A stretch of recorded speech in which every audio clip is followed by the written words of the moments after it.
everyone, it's Alex coming at you. Hope everyone's having a good summer. Really enjoyed doing those streams last few weeks. Thanks for everyone who tuned in. I know a few of you have been watching them afterward. This is what's playing in the background here. On Fullman, the long stringed instrument from 1985. This is a record I've been looking for a long time, and finally have a copy. Just came in this week. Beautiful, beautiful artwork. Malone Fullman, originally from Memphis, Tennessee, and I think was in Minnesota for a time, and then eventually moved to New York. There she is here, and basically all of these compositions are with an instrument that she built herself and that she conceived. It's really an installation. I know there's an iteration of this, and I don't know if it's the one that's featured on this record, but basically you have up to 70-foot long steel wires that are hooked up to like a resonating box, and it's all amplified. And she basically, it's a little bit hard to see, but you know, she basically plays the strings. She covers her hands in resin, and then she plays the strings. If I get a chance, I'm gonna put a video clip of her in a more recent concert, just so you guys have an idea of the scale of this thing. Anyway, just a beautiful record. I mean, it certainly evokes some of the tunings of Eastern music, certainly, and you know, Indian classical, and a lot of those instruments. But at the same time, it's very much its own thing, and it doesn't necessarily sound like anything electronic per se. It's certainly very organic in a way, but yeah, full of tension, like the wires that she's playing. So fantastic record. This was reissued on Superior Viaduct. Highly recommend this. Malone Fullman. It's from 1985. Next, another woman. This is Callie. I don't know if it's Kaylee or Callie Malone.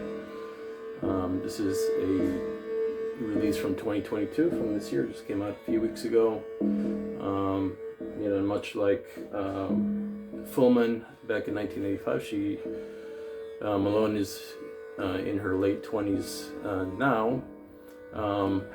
She's an artist I was sort of aware of. You know, she's had several releases over the last few years. A lot of them very scarce, sort of almost like private press, you know, the types of things that if you didn't order immediately, it was, you know, very limited runs. You know, I'd sampled a few things over the years. She, at least her early recordings were, she composed for like pipe organs. And you know, they didn't really grab me necessarily, but I did want to give her work a chance, and especially, you know, given also the scale of her work, you know, much like, you know, Fullman,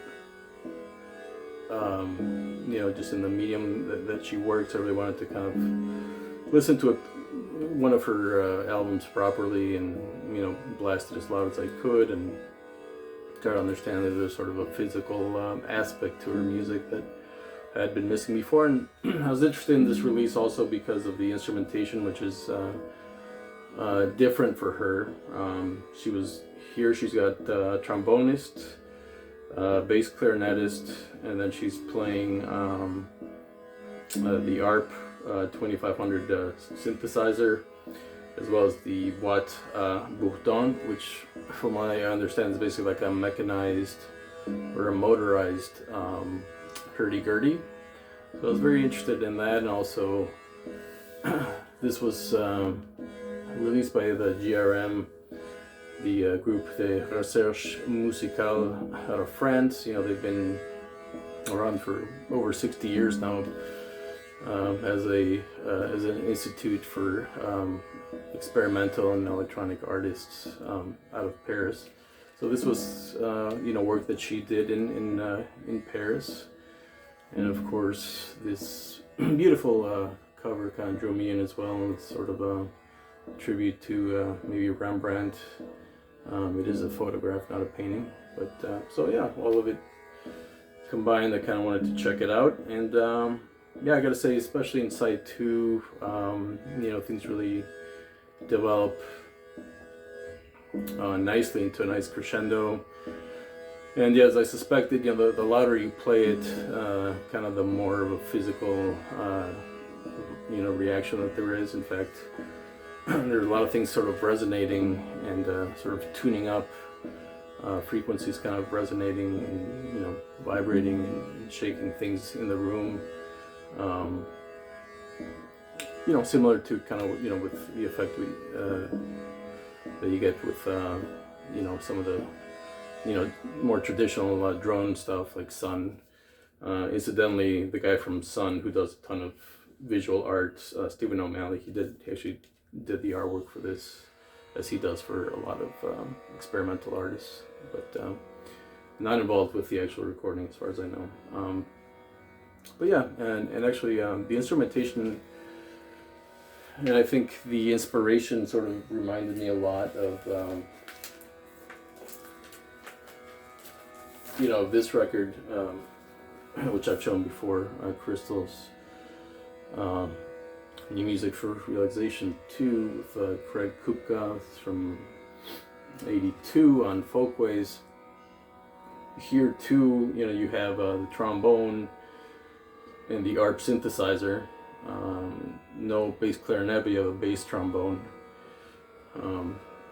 So there's something, I think, that possibly may have influenced Malone around sort of the instrumentation and general vibe. I will say, this record doesn't have the bass response that Malone's record does, but like I said, just sort of perhaps an influence on her. Certainly is probably Fullman's work as well, I would imagine. I don't know, I haven't really seen a whole lot of interviews with Malone, so I don't know exactly what her influences are specifically. Next, a excellent reissue, and I will play a little bit of that here.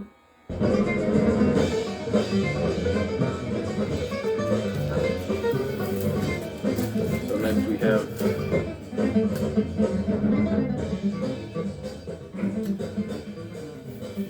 the New Life trio, Visions of the Third Eye. We have great Steve Reed on drums.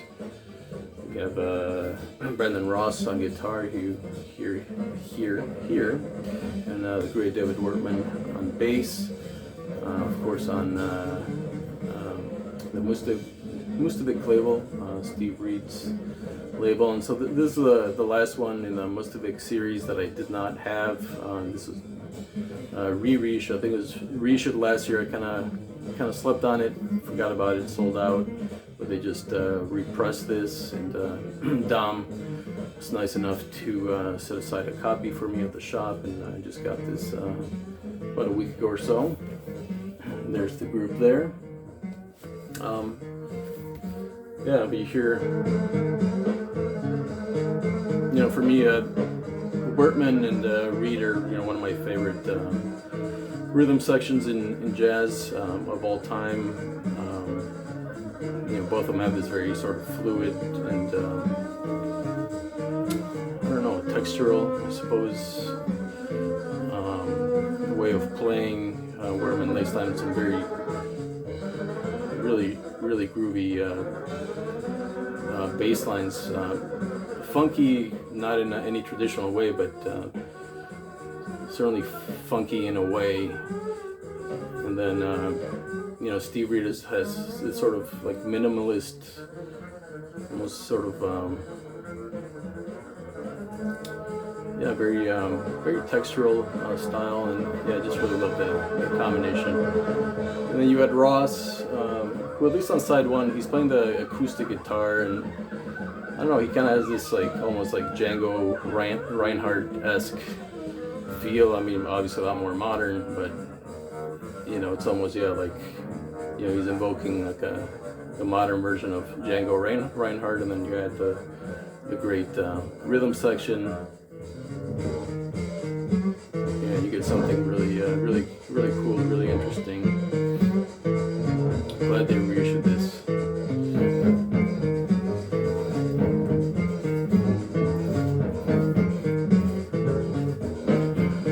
Here's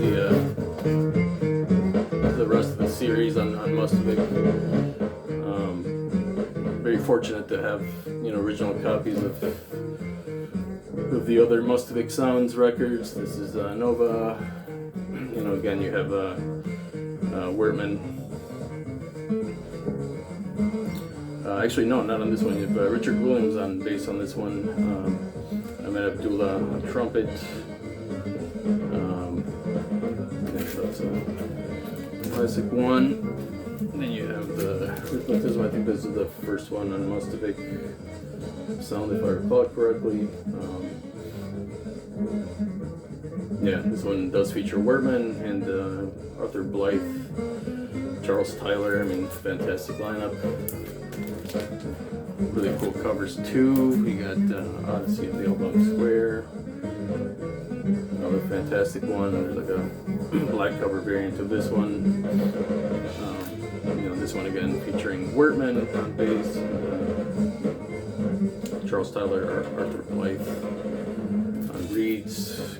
Great one there, and probably my favorite one of the bunch, which I played on my stream. I think it was my last stream. David Wertman's Kara Sweet, of course, featuring Reed on drums, and then Charles Tyler again on alto, and then Richard Schatzberg on French horn. That's another great, fantastic record.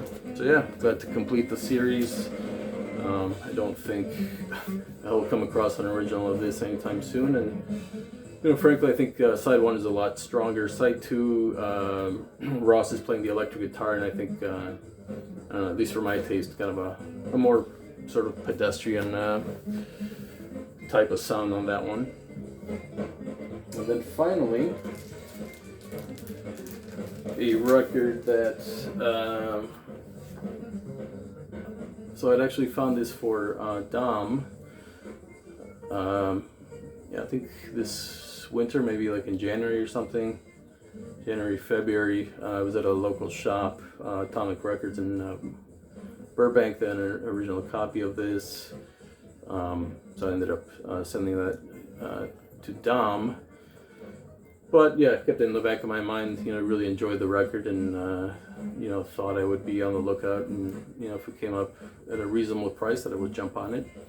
This is Master William Burchette's Mindstorm, one of his later releases, 1977. Let's unshrink this bad boy. So there's an original copy I was able to find at a really nice price. It has the original price sticker, or not original, but who knows, $9 price sticker for whenever that was. Love the art cover on these.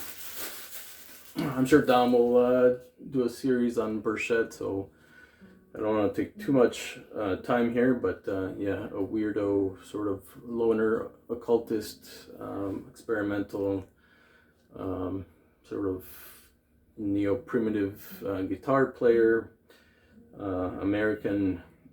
This one has tons of electronics in addition to acoustic guitar, and yeah, I remember, so I listened to this one. I bought this for Dom back a few months ago, and it really kind of evoked a couple other records, which I'll show real quickly here.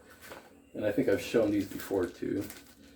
I know I showed this one way back when, but the Resident Eskimo.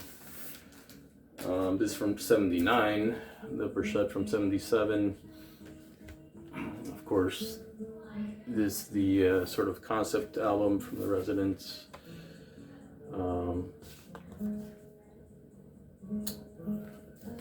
that certainly has a lot of that imagery of ice, winter, and sort of desolation, and yeah, very much sort of in that vein. Maybe I'll play these three together in the last one, which I showed a little while back.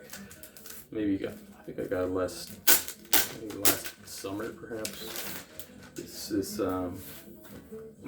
This one, Glaciers or Glaciers from Evelyn Macari, Mexican acoustic guitar player. I guess also like Burchette, very much a master of the acoustic guitar, but also very much into electronics and experimentalism. And this is his sort of record that captures very much, again, those glacial landscapes, icy things. Kind of interesting. I listened to all three of these the other day here in the middle of summer. It's kind of cool. But yeah, maybe I'll stream all three of these as we approach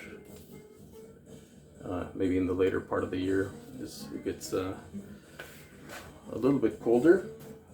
Yeah, that's it. Just wanted to share a few things I've been listening to. Been pretty busy, but always listening and always watching your videos. Thanks for everyone that has been watching, commenting. Some folks that have been kind of discovering some older videos recently. Kind of cool to see. So anyway, everybody be well. See ya.